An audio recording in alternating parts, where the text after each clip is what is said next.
question is, what's your diet when you have Lyme, Candida, and mold?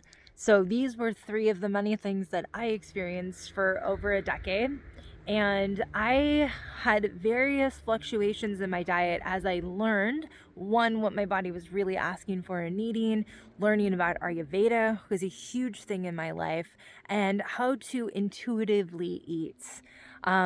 So first off, I want to explain a little bit about what I was experiencing all over my body, throughout my body, to understand the severity of the experiences I was having chronically.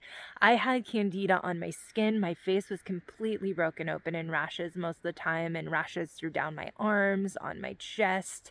I was having severe gut issues, to where I was down to eating 10 different food items, mainly just chicken, beef, and some green vegetables. There was zero carbohydrates, there was zero fruits, and everything was very cooked. I was always bloated, like severe bloating in my belly, looking like I was pregnant. My food was going through undigested. So I had very severe things going on, along with chronic pain, autoimmune disorders, multiple chemical sensitivity, and many things. Now, specifically, how did I do a diet with all of this, like when nothing was seemingly working? So first of all, I learned about Ayurveda. I had previously tried all the things to kill the things going on in my body, all the Lyme treatments, all the Candida treatments, all the parasite treatments, and nothing was working. So when I found out about Ayurveda, it's traditional Indian medicine. If you haven't yet heard of it, it's where Chinese medicine comes from. It's the oldest medical system and translated into directly life science that we have in the world that we know of. So Ayurveda is learning your specific individual body type, learning what your composition is, therefore what your needs are. And we usually see things as this is an antihistamine diet, oh, this is a candida diet, oh, this is a low carb diet, this is a FODMAP diet. Okay, that's great, because different parts of different diagnosis can like go with different things and say, okay, let me try this because this is for candida. However, within one category of somebody that has candida, you can have three very different expressions of candida. Now, this is where Ayurveda started explaining things for me in a way that I hadn't seen before I was introduced to it.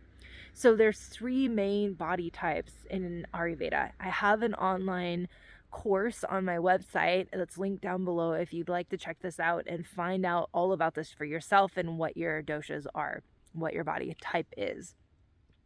This allowed me to see, oh, wait a minute, now I understand why I'm responding to these foods and not these foods, or when foods are cooked this way, or when there's a combination of certain foods.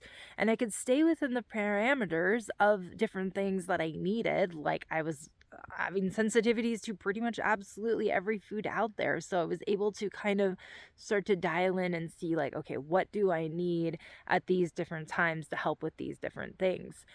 And why I could start to understand the food and what would happen within my system before I actually ate it and tried it. Because that was the thing before. It was just trial and error. Well, just give it a try. Just eat it and see if it works. But how many times can you do that? And how many times can you continue making yourself sick and like nothing was seemingly working?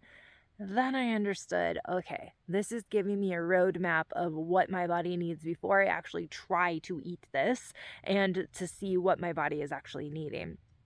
So Ayurveda, it's a whole encompassing practice, lifestyle, medicine, science out there that has so much detail to it. It's fascinating. I got so into this. Definitely check out Ayurveda if you haven't yet, to give you an understanding of what your body specifically needs. Secondly, safe food list. So what is something that I intuitively knew I could eat? What is something I was aware of that I could eat? And what were things that I wasn't aware of I could eat? And then what were things that were kind of in the middle? So this is kind of like a training zone area. So this is writing down my menu, my list of foods that I knew I was safe with, writing down a list of foods that I knew was definitely not safe with, and writing down some that were maybe kind of in the middle, where I knew that, okay, if I had this food once, like once a month or once a week, that I wouldn't have a severe reaction to it. But if I had it a few times, I would start having a reaction to it. This safe food list, and then this middle food list that is like your, I have slight reactions to it, but they're not severe reactions, helps to understand where you can bridge the gap between these two. Now, when you have your food list for Ayurveda, for example, and you're looking at, okay, all of these foods are good for my body type. And then you're saying like, well, I definitely do really well with these. I definitely really do well with that, but I don't do so well with that. This is the intuitive part of it. This is the individualized part of it. So this is where we have all these resources out there that tell us, okay, we are really like gonna probably want to avoid this and that and this and that in what's going on right now. However, it's not dialed and tuned directly to you.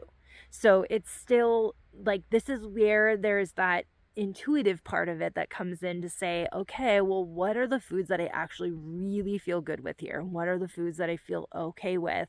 And where can I, fit in most of the foods that I feel really good with? And then as I start to heal, begin to add these middle lists in here. Now, this healing process is a whole nother separate video of, like, how do we create lower histamine in the body? How do we create lower inflammation in the body and everything like that? This is where things can get very complex. But understanding that, knowing what your body needs, at a constitutional level, what your body type is through like an Ayurvedic lens, then knowing like intuitively what you digest well, really well right now, what you feel really good with. And then how do you tie this all together with what your needs are going to be flowing through day to day.